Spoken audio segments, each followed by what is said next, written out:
I'm going to try to talk a little bit about where we are today, global politics, impact on markets, give you enough so that you have a sense of what I cover and that we can spend most of the time, as we discussed earlier, in dialogue, because I tend to think that you'll have a good sense of where to direct me. The rhetorical pretzel, did anyone see the piece in the Times today? One person. It's been working all day, too. It caused a fair amount of trouble. The White House has already responded at a mid-level. And we heard from a couple senators, the fact is that the U.S. is kind of doing the same thing on Ukraine that we've done on Syria. The opposition to Obama, it's kind of interesting, has been from, like, Senator McCain, for example, on both cases saying we need to provide military support to these guys who otherwise are going to fall down. And I don't think that's the problem. I think the problem is when you set red lines that you are not prepared to actually follow through on, and then escalation occurs, you inevitably get yourself in trouble, right? I mean, that is exactly what happened on Syria. We can say Assad must leave or else, and then he doesn't leave, and then we have a problem. And you can tell the Russians, you must leave Crimea or else, and then they don't leave, and then we have a problem. I think or else, we may want to retire or else as a blandishment from a diplomatic perspective. It's not working so well. What are the big themes? What are the big themes? Why did I start with that, aside from the fact that it's in the news today? One big theme for all of you is foreign policy in decline. The U.S. is not in decline. The economy is not in decline. I was Davos this year. CEOs from all over the world want to bet more on the U.S. China wants to bet more on the U.S. They bought Smithfield. It's not because they need advanced pork processing technology. They don't. It's because the U.S. is a better place to park $5 billion for higher levels of consumption than Europe.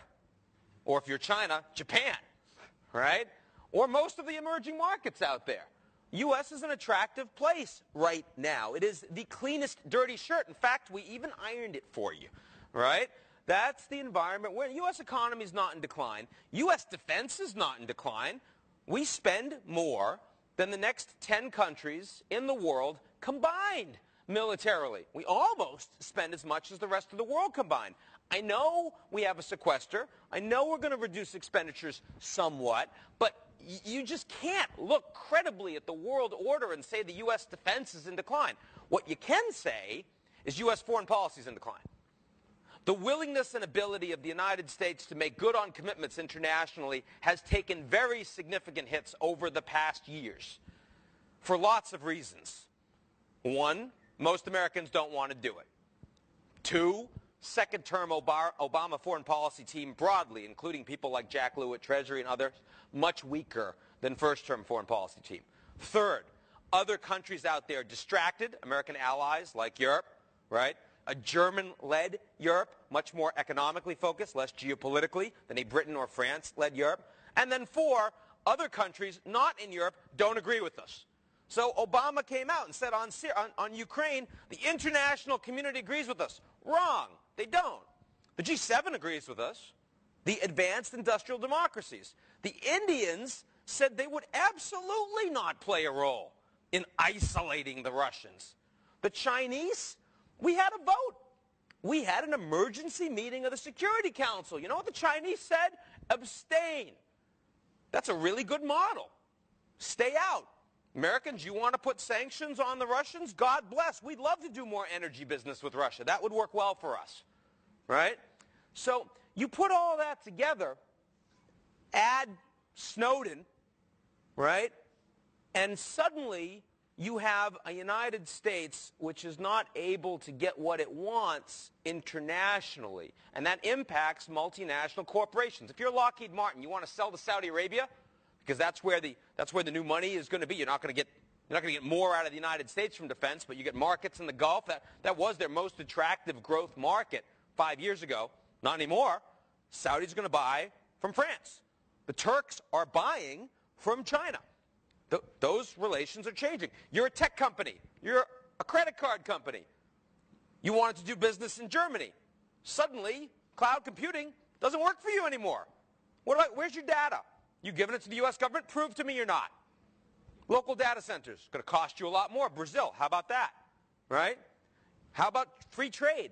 United States said Trans-Pacific Partnership, 40% of the world GDP, going to get done by the end of 2013. Nope, no it's not. Obama didn't go to the APEC summit in Bali. I don't blame him. You don't want to wear a batik shirt when the U.S. government is shut down in Washington. That photo op is bad. But I'll tell you something. Bill Clinton offered to go. Obama said no. Sent Kerry instead. Kerry doesn't really know Asia. Didn't go anywhere. South Koreans said that they were going to announce participation in TPP talks. When Obama didn't show up, South Korea said, no, we're not. That impacts. I was just in South Korea last week, met with President of South Korea, oriented more towards China today. That affects American companies doing business in South Korea? Absolutely it does. And I tell you, it says something to the South Koreans and the Japanese. I heard this because it's not as if Obama doesn't use Clinton when it's important to Obama. When Obama ran for re-election in 2012, that was important to him. It was a top priority, right? So what did he do? He rolled Bill Clinton out, used him extensively, helped him win. The Asian allies understand that going to Asia and getting TPP done is much, much, much, much less important to the president than getting reelected. That says something to them about the level of commitment from the United States internationally. These things are important. So first big driver, United States foreign policy in decline. U.S. dollars doing well. U.S. companies domestically will do well. Lots of investment coming into the U.S. But the ability of the United States to drive outcomes it wants internationally and the impact that has on American multinationals doing business around the world and how they want to be branded globally as opposed to American, for example, that's having a real impact. So that's a big driver. Second big driver, emerging markets are not growing. Most of them are not growing very well. They're underperforming. It's not because of the taper in quantitative easing. It's not because China's slowing down. It's because the emerging markets are badly governed. Not all of them, just most of them. But that's a lot. I mean, when you have 2 of the 4 BRICS this year likely to grow slower than the United States, Russia before sanctions, and Brazil, why would you invest there? When we already know that rule of law isn't there, right? Independent judiciary not there, contract obligations not the same, much more instability. Why would you do that? A lot of people asking themselves that question, right? 44 elections in emerging markets this year. That's a record since 2008 financial crisis. During elections, what happens in emerging markets? Populism. Doesn't go as well. Think about the headlines of negative governance in EMs this year. Think about how much poor governance in India has slowed their growth because no reforms that are pro-investment are going through at all in that country. Think about what happens when in Turkey you have a leader that's moving decidedly towards authoritarianism, who is undermining the legitimacy of the judiciary and the police forces that had been built over decades of European Union candidate membership status. And what does that do for the investment prospects of that country?